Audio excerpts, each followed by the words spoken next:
समाचारों में आगे बढ़ने से पहले ये संदेश।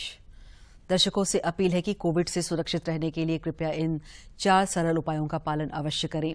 पूर्ण टीकाकरण कराएं, मास्क पहनें, 2 गज की सुरक्षित दूरी बनाए रखें, हाथ और चेहरा साफ रखें।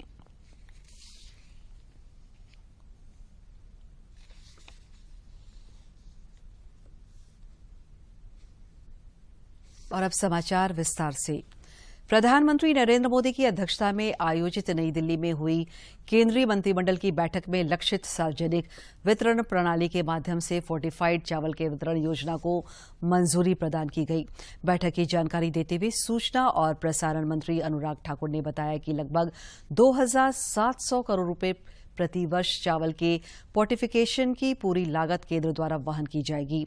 उन्होंने बताया कि विशेषकर गरीबी रेखा से नीचे जीवन यापन कर रहे महिलाओं और बच्चों को कुपोषण से मुक्ति के लिए केंद्र सरकार ने यह अहम फैसला लिया है। किया जाएगा जिससे प्रक्रिया कॉस्ट इफेक्टिव भी होगी और व्यवहारिक भी होगी। प्रथम चरणों में पीएम पोषण और आईसीडीएस योजनाओं के अंतर्गत अब सभी आंगनबाड़ियों में और सभी विद्यालयों में मध्याह्न भोजन के लिए फोर्टिफाइड राइस की आपूर्ति की जाएगी।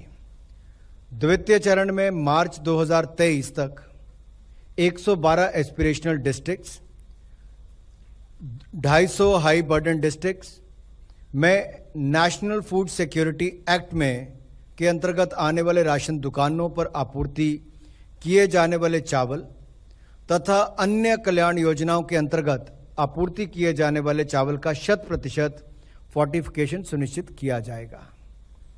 तृतीय चरण में मार्च 2024 में आगे सभी राज्यों व केंद्र शासित प्रदेशों में सभी जिलों में राशन में चावल व अन्य कल्याण योजनाओं के तहत फोर्टिफाइड चावल की आपूर्ति सुनिश्चित की जाएगी। इस प्रकार नेशनल फूड सिक्योरिटी एक्ट व अन्य सभी कल्याणकारी योजनाओं में जो वितरित किए जाने वाले चावल का 100% फोर्टिफिकेशन सुनिश्चित किया जाएगा। जो बड़ी बात यहां पर मैं कहना चाहता हूं कि माननीय प्रधानमंत्री जी ने जो आर्थिक मामलों की ये मंत्रिमंडलीय समिति में निर्णय किया है कि इस योजना पर मार्च 2024 तक 4,270 करोड़ रुपया खर्च होगा और इसका 100% व्यय जो है वो भारत सरकार यानी कि मोदी सरकार ही। राज्यपाल सह कुलाधिपति रमेश बैस ने उच्च शिक्षा में गुणवत्ता लाने पर जोर दिया है। राज्यपाल आज चाईबासा स्थित कोल्हान विश्वविद्यालय के 5म दीक्षांत समारोह में विद्यार्थियों को संबोधित कर रहे थे।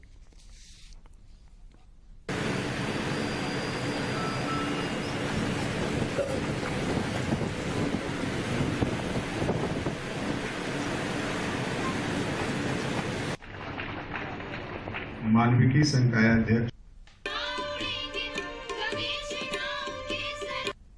मात्र उपाधि प्राप्ति तक ही सीमित नहीं है, यह केवल धन प्राप्ति का जरिया भी नहीं है।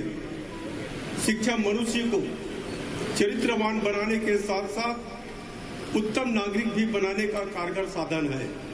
शिक्षा सीमित अर्थ में बेहतर जीवन की तैयारी है और बड़े अर्थ में कहा जाए तो यह जीवन का परम उद्देश्य है। दीक्षांत समारोह विद्यार्थियों के जीवन में विशेष महत्व रखता है। यह उनके जीवन का अविस्मरणीय एवं मूल्यवान पल होता है। मेरी अपेक्षा है कि भविष्य में विश्वविद्यालय द्वारा समय पर दीक्षांत समारोह आयोजित किए जाते रहेंगे ताकि विद्यार्थियों को समय पर डिग्री दी जा सके। मुझे पूर्ण विश्वास है कि कोल्हान विश्वविद्यालय से आज उपाधि ग्रहण करने वाले समस्त होनहार व सफल विद्यार्थी राष्ट्र हित में बढ़ चढ़कर काम करेंगे। सर बहुत अच्छा लग रहा है। बहुत इंतजार के बाद मिला, 4 साल वेट करना पड़ा, बट अच्छा था। लेकिन सबके साथ होता तो और अच्छा लगता। क्या फ्यूचर में प्लान है? केंद्रीय सामाजिक न्याय और अधिकारिता राज्य मंत्री ए नारायण स्वामी ने आज जनजातीय मामलों के केंद्रीय मंत्री अर्जुन मुंडा से मुलाकात की और अपने निर्वाचन क्षेत्र कर्नाटक के चित्रदुर्ग में जनजातियों के विकास कार्यों के बारे में चर्चा की। उधर भुवनेश्वर की सांसद अपराजिता सारंगी ने भी उनसे मुलाकात कर अपने संसदीय क्षेत्र के जनजातीय विकास कार्यों और योजनाओं से जुड़े विभिन्न विषयों पर चर्चा की।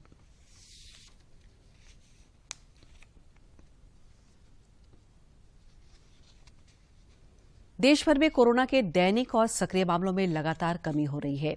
पिछले 24 घंटे के दौरान देश में कोविड के 1109 नए संक्रमितों की पहचान की गई, जबकि इस दौरान 1203 संक्रमित स्वस्थ भी हुए।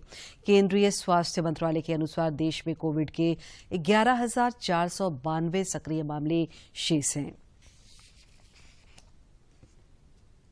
इधर झारखंड में भी संक्रमण की रफ्तार लगातार कम हो रही है। पिछले 24 घंटे के दौरान अनेक कोरोना वीरों ने खतरनाक कोरोना वायरस को शिकस्त देकर जिंदगी की जंग जीती। कोरोना रोधी टीकाकरण अभियान और जन जागरूकता से कोरोना को राज्य में अनवरत हार मिलती जा रही है। देश में कोरोना के खिलाफ जारी जंग में टीकाकरण अभियान तेज गति से जारी है। केंद्रीय स्वास्थ्य मंत्रालय के अनुसार देश में अब तक 1,85,38,38,00,000 से अधिक कोविड रोधी टीके लगाए जा चुके हैं।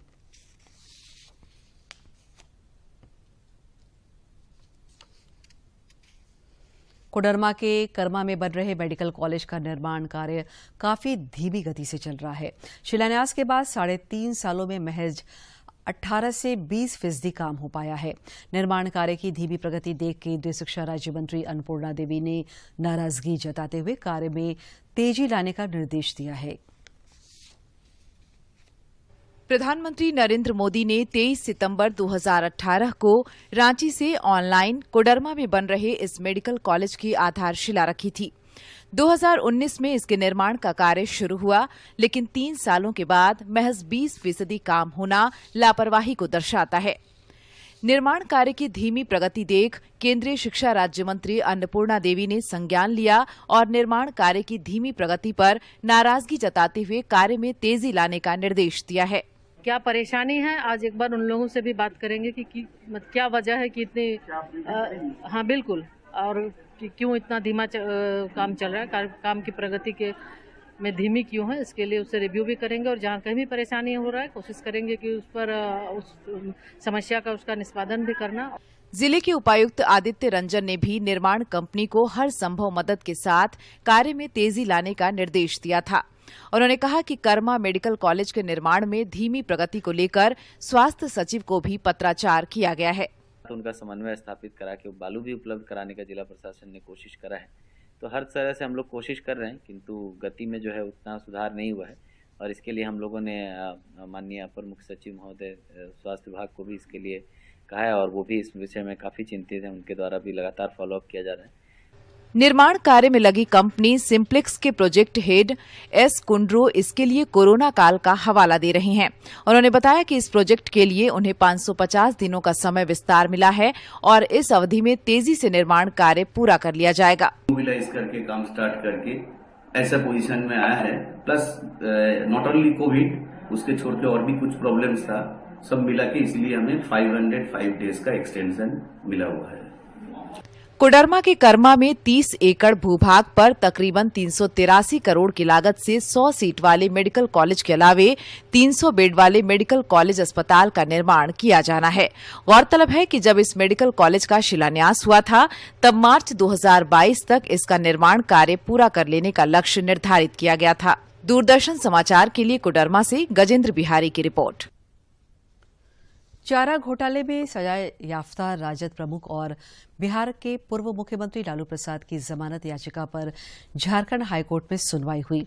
सीबीआई ने अपना जवाब दाखिल करने के लिए कोर्ट से समय की मांग की। मामले की अगली सुनवाई 22 अप्रैल को होगी। तो फाइल का काउंटर है, कोर्ट ने उनके दलील को मानते हुए उनको 1 हफ्ता का समय दिया है। केस को 22 तारीख को फिक्स किया है।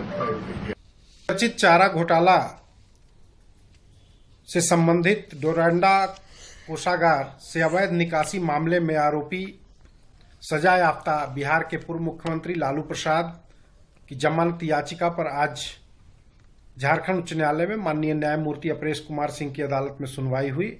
माननीय अदालत के समक्ष सीबीआई के द्वारा जवाब दाखिल करने के लिए समय की मांग की गई, जिसे स्वीकार करते हुए माननीय अदालत ने 1 सप्ताह का समय सीबीआई को जवाब दाखिल करने के लिए दिया है।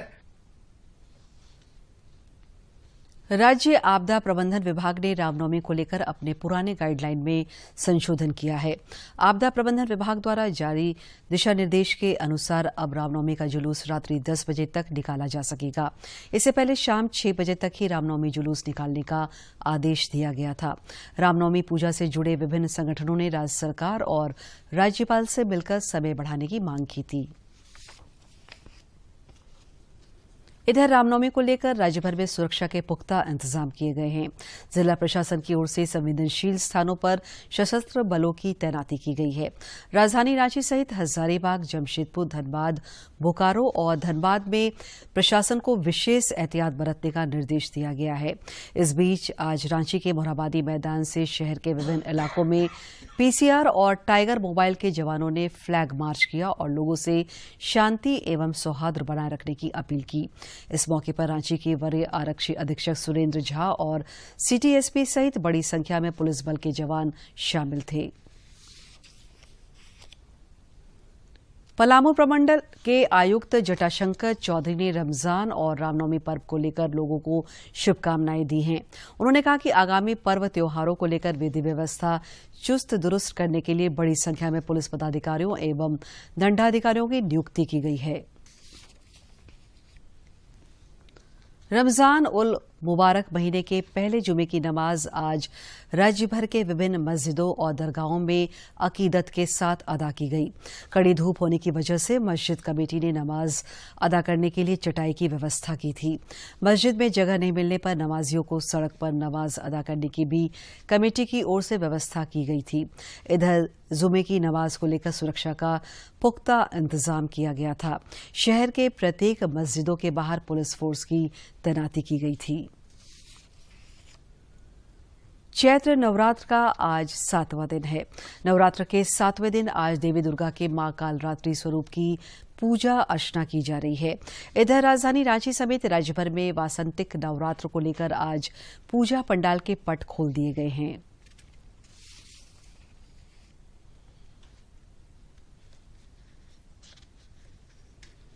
नवरात्र के अवसर पर गुजरात के अंबाजी तीर्थधाम में आज शाम 7 बजे से 51 शक्तिपीठों का परिक्रमा उत्सव शुरू हो रहा है, जिसमें पुराणों की आकर्षक प्रस्तुति से जुड़ा लाइट एंड साउंड शो भी शामिल है। प्रधानमंत्री नरेंद्र मोदी ने लोगों से इसमें सहभागिता की अपील की है। गब्बर पर्वत पर इसी स्थान पर गिरा था जहां आज ये प्राचीन मंदिर स्थापित है। 999 सीढ़ियां चढ़ने के बाद भक्त गब्बर पर्वत की चोटी पर पहुंचते हैं, जहां मां अंबा की अखंड ज्योत जो सदियों से प्रज्वलित है, श्रद्धालु उसके दर्शन करते हैं। इस प्राचीन मंदिर में मां अंबा ज्योत स्वरूप विराजमान है। दिव्य ज्योत के साथ साथ गब्बर पर्वत पर मां अंबा के पद चिन्ह एवं रथ चिन्ह भी विद्यमान हैं। पृथ्वी पर स्थापित देवी के 51 शक्तिपीठ ब्रह्मांडीय शक्ति के केंद्र माने जाते हैं। वैसे तो अधिकांश शक्तिपीठ भारत में ही स्थित हैं, परंतु इनमें से कुछ विदेशों में यानी बांग्लादेश, नेपाल, पाकिस्तान, श्रीलंका और तिब्बत में भी स्थित हैं। प्रत्येक श्रद्धालु की ये मनोकामना होती है कि वो इन 51 शक्तिपीठों के दर्शन कर सके, परंतु वर्तमान समय में इन 51 शक्तिपीठों के दर्शन करना हर किसी श्रद्धालु के लिए संभव नहीं है। इस असुविधा के निवारण हेतु या कहें श्रद्धालुओं की 51 शक्तिपीठों के दर्शन की मनोकामना भी इस धाम पर पूर्ण हो जाती है। गब्बर पर्वत की 3 किलोमीटर की परिक्रमा में 51 शक्तिपीठों के मूल मंदिरों की प्रतिकृतियों की प्राण प्रतिष्ठा की गई है। ये सभी मंदिर मूल मंदिर की प्रतिलिपि हैं और इनमें वैसे ही पूजा अर्चना की जाती है जैसे कि मूल मंदिर में होती है। राजधानी रांची समेत राज्य भर में गर्मी की तपिश बढ़ती जा रही है। मौसम विभाग के अनुसार राज्य के कुछ जिलों में जल्द ही पारा 43 से 44 डिग्री सेल्सियस तक पहुंच सकता है और लू भी चल सकती है। पिछले 36 घंटे के दौरान सबसे अधिक तापमान डाल्टनगंज में 42.8 डिग्री सेल्सियस रिकॉर्ड किया गया, जबकि सबसे कम 18.4 डिग्री सेल्सियस गढ़वा का दर्ज किया गया।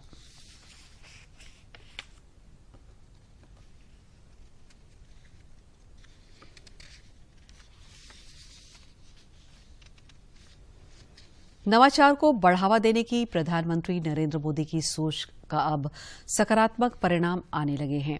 प्रधानमंत्री की नवाचार की अपील से प्रभावित बोकारो स्टील सिटी के एक छात्र मोहम्मद सैयम सैफ ने एक लाइफ सेविंग डिवाइस बनाई है। चश्मे में लगा यह डिवाइस खासकर रात को लंबी दूरी तक वाहन चलाने वालों को किसी भी तरह की दुर्घटना से बचाने में सहायक साबित होगा।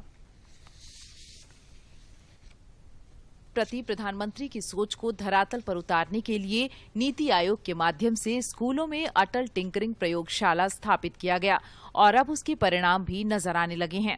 बोकारो स्टील सिटी के एमजीएम स्कूल में स्थापित अटल टिंकरिंग प्रयोगशाला में छात्र मोहम्मद सैयम सैफ ने एक लाइफ सेविंग डिवाइस बनाई है। चश्मे में लगा यह डिवाइस खासकर रात को लंबी दूरी तक वाहन चलाने वालों को किसी भी तरह की दुर्घटना से बचाएगा। मैंने देखा एक दुर्घटना कि वो नींद के कारण 4 या 5 आदमी का जान चली गई और वो उसमें मीन्स हमारा फ्यूचर भी हो सकता है। फ्यूचर इसको बन लड़के या मीन्स जो जवान आदमी है वो भी होंगे जो हमारे फ्यूचर में काम आ सकते हैं देश के लिए, वो सब चले गए। स्पॉट डेथ हो गया वहीं पर। इसी के चलते मुझे वहाँ पे मीन्स दिमाग में आया लगा कि मुझे कुछ ऐसा बनाना चाहिए कि वो उस दुर्घटना को रोक सके, इसलिए मैंने इसे बनाया।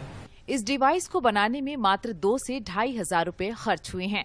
रात को वाहन चलाते वक्त अगर नींद आ जाती है तो आंख बंद होने की स्थिति में 3 सेकंड बाद ही इस डिवाइस से सायरन बजने लगेगी, जिससे चालक की नींद खुल जाएगी।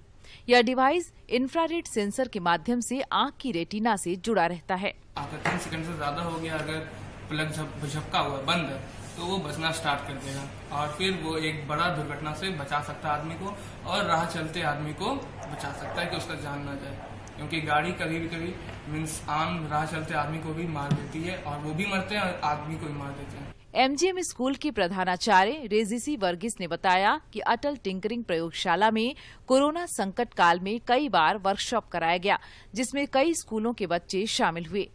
कोरोना काल में हमने कोशिश किया कि मैक्सिमम स्कूल्स को इन्वॉल्व करके, ना कि हमारे बच्चे दूसरे स्कूल के बच्चों को भी इन्वॉल्व करके हमने यहाँ पे बच्चों को किस तरह से इसमें प्रयोगशाला में काम कर सकते हैं और तरह तरह के वर्कशॉप। नवाचार को बढ़ावा देने का ही यह परिणाम है कि मोहम्मद सैफ जैसे युवा छात्र ने बहुत ही कारगर लाइफ सेविंग डिवाइस बनाई है, जिसके इस्तेमाल से दुर्घटनाओं की आशंका को कम किया जा सकता है। दूरदर्शन समाचार के लिए बोकारो से मनोज कुमार की रिपोर्ट। रांची नगर निगम की महापौर डॉक्टर आशा लकड़ा ने आज नई दिल्ली में आवास एवं शहरी मामलों के केंद्रीय मंत्री हरदीप सिंह पुरी से मुलाकात की और राज्य सरकार द्वारा 15वें वित्त आयोग के तहत आवंटित राशि का गैर कानूनी तरीके से उपयोग करने एवं निगम परिषद से योजनाओं की स्वीकृति प्राप्त किए बिना टेंडर प्रक्रिया पूरी कर कार्य निष्पादित करने की जानकारी दी। दक्षिण अफ्रीका में चल रही जूनियर वर्ल्ड कप हॉकी प्रतियोगिता में भारतीय महिला हॉकी टीम ने आज दक्षिण कोरिया की टीम को पराजित कर सेमीफाइनल में जगह बनाई। टीम में कप्तान सलीमा टेटे के अलावा संगीता कुमारी और ब्यूटी डुंगडुंग झारखंड की बेटी हैं। इनके शानदार प्रदर्शन पर खेल प्रेमियों ने टीम को बधाई और आगामी मैचों के लिए शुभकामनाएं दी है। 6 से 17 अप्रैल तक भोपाल में आयोजित 12वीं हॉकी इंडिया सीनियर पुरुष हॉकी चैंपियनशिप में हॉकी झारखंड ने आज अपने दूसरे मैच में हॉकी चंडीगढ़ को 2 के मुकाबले 3 गोल से पराजित कर दिया। झारखंड हॉकी टीम की ओर से नोएल टोपनो, अनुरोध भेंगरा और मनोहर मुंडू ने एक-एक गोल किया। झारखंड का अगला मैच हॉकी जम्मू कश्मीर के साथ है। और अब कुछ खबर राज्य के विभिन्न जिलों से।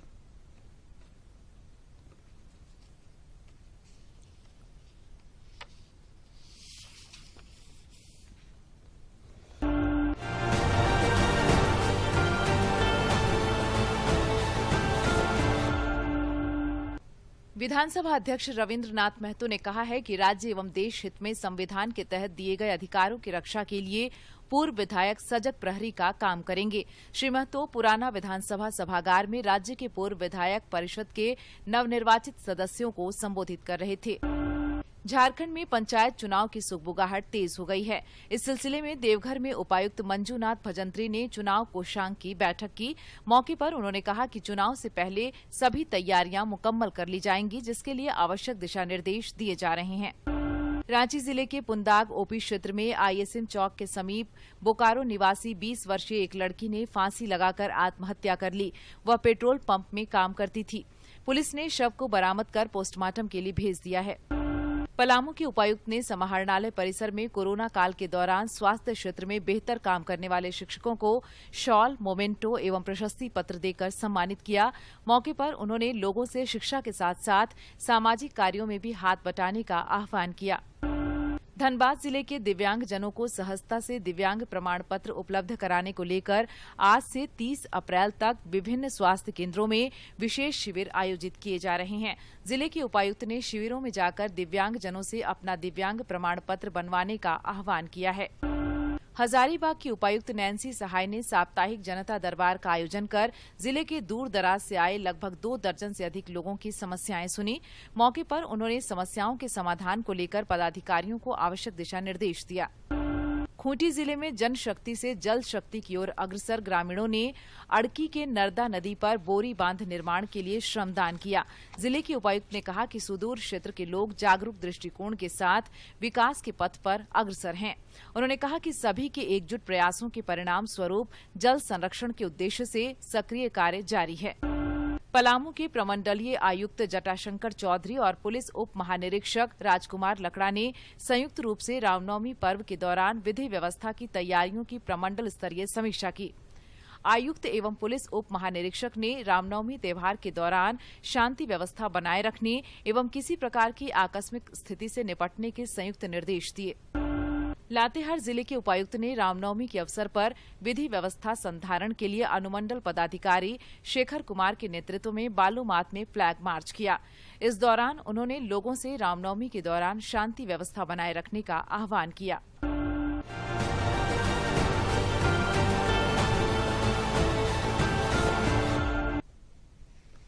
मनरेगा योजना के लाभुकों ने राज्य सरकार और विभागीय अधिकारियों से योजना की राशि के भुगतान की गुहार लगाई है। रांची के बुढ़मू प्रखंड में कई ग्रामीणों को मनरेगा योजना के तहत कुआं निर्माण की स्वीकृति मिली है। लाभुकों की शिकायत है कि कुएं की खुदाई का काम लगभग पूरा हो चुका है, लेकिन 6 माह बीत जाने के बाद भी उन्हें योजना की राशि का भुगतान नहीं किया गया है। मनरेगा का कुआं खोद रहे हैं, उसमें से एक पैसा भुगतान नहीं हुआ है, जिसके कारण पत्थर सब गिराना है, उसी के चलते नहीं गिर रहा है, तो कुआं बहुत गढ़ा हो चुका है। लाभुक की पत्नी सविता बताती हैं कि खोदे गए कुएं को जल्द बांधा नहीं गया तो उसके धंसने का खतरा है, लेकिन पैसे के अभाव में यह हो नहीं पा रहा है। कुआं में तो ये दिक्कत हो रहा है कि मनरेगा का हम लोग को कुआं दिया है, उसमें तो हम लोग खट रहे हैं, लेकिन यहाँ से एक भी हम लोग का पैसा नहीं मिल रहा है। रेजा लोग, कुली लोग बोल रही है कि हम लोग को पैसा दो। इधर कुआं खुदाई में काम कर रहे मजदूरों को भी अब तक भुगतान नहीं हो सका है, जिससे उनके सामने कई मुश्किलें खड़ी हो रही हैं। जैसे कुआं काम कर गया, छुआ पुता पढ़ाइए तो देख पीछे कहते न 10 रुपया दे, मैं 10 रुपया, अब हम इनके 4-5 महीना हो गया, लेकिन कुआं से पैसे नहीं घुसे लागे, कहते न कि नहीं एको नहीं पैसा आवन हुआ से। महात्मा गांधी राष्ट्रीय ग्रामीण रोजगार गारंटी योजना मनरेगा का मूल उद्देश्य ही रोजगार उपलब्ध कराना है। वैश्विक आपदा कोरोना के दौर में केंद्र सरकार का इस योजना के क्रियान्वयन पर विशेष जोर रहा। ऐसे में लाभुकों को समय पर भुगतान नहीं होना काफी चिंताजनक है, जिस पर ध्यान देने की आवश्यकता है। दूरदर्शन समाचार के लिए रांची से अवधेश गौतम की रिपोर्ट। रांची में एक ऐसे शख्स हैं जो 1000 या 2000 नहीं बल्कि 13,000 मुर्गी की क्षमता वाले पोल्ट्री फार्म का संचालन कर रहे हैं। इनके फार्म हाउस से हर दिन 10,000 से अधिक अंडों की बिक्री की जाती है। रांची जिले के बुढ़मू प्रखंड अंतर्गत नाउज ग्राम निवासी दिनेश चौबे ने पोल्ट्री व्यवसाय में आत्मनिर्भरता की एक मिसाल कायम की है। पिछले 2 सालों से यह मुर्गी और अंडे का बड़े पैमाने पर व्यवसाय कर रहे हैं। इनके फार्म हाउस में लगभग 13,000 मुर्गियां हैं और हर दिन 10,000 अंडों की बिक्री होती है। इनके फार्म हाउस के अंडे की रांची जिले के मांडर, खलारी, राय और बिजूपाड़ा समेत कई जगह पर बिक्री होती है। ये हम लोग 2021 में जो है फरवरी महीना से फार्म बनाना चालू करवाए और ये 13,000 मुर्गी का क्षमता वाली फार्म बनी हुई है। यहाँ 10 से 11,000 अंडा पर डे उपलब्ध होती है और जो लोकल मार्केट में पर डे बिक जाती भी है अच्छी रेट से। बुढ़मू, ठाकुरगांव, मांडर, राय में हमारा अंडा जो है सो पर डे बिक जाती है। दिनेश चौबे बताते हैं कि कमाई के नजरिए से मुर्गी और अंडे से जुड़ा व्यवसाय काफी फायदेमंद होता है। इनका मानना है कि युवा वर्ग यदि छोटे स्तर पर भी इस काम को करे तो उन्हें नौकरी की जरूरत नहीं पड़ेगी। मैं उन लोगों से कहना चाहता हूं कि जो बाहर जाते हैं काम करने, वे इतना बड़ा ना करके छोटा ही पैमाने पे फार्म चलाएं और अच्छी बचत कर सकते हैं। दिनेश चौबे के मुर्गी और अंडे के व्यवसाय में रोजगार की भी काफी संभावनाएं हैं। गांव में इन्होंने जब इस काम की शुरुआत की तो आसपास के कई युवकों को आसानी से नौकरी मिल गई। घर के पास ही नौकरी मिल जाने से स्थानीय युवकों को भी लाभ मिल रहा है।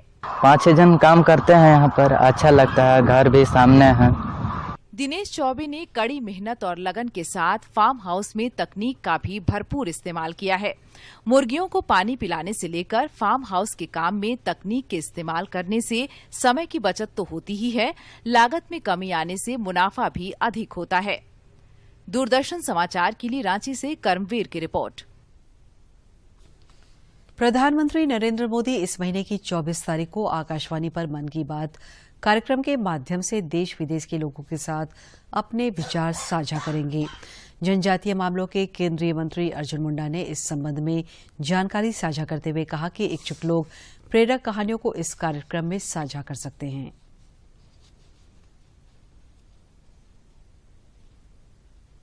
अंत में मुख्य समाचार एक बार फिर।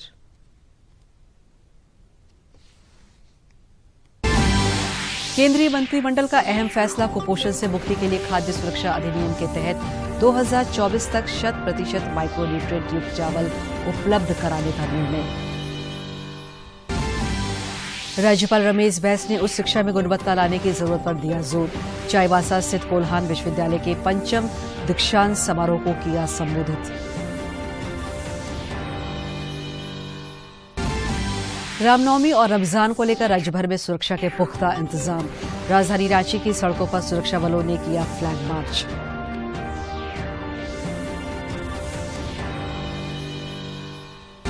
और भोपाल में आयोजित राष्ट्रीय पुरुष हॉकी में झारखंड की टीम ने चंडीगढ़ को हराया। सलीमा टेटे के नेतृत्व वाली महिला टीम ने कोरिया को पराजित कर सेमीफाइनल में बनाई जगह।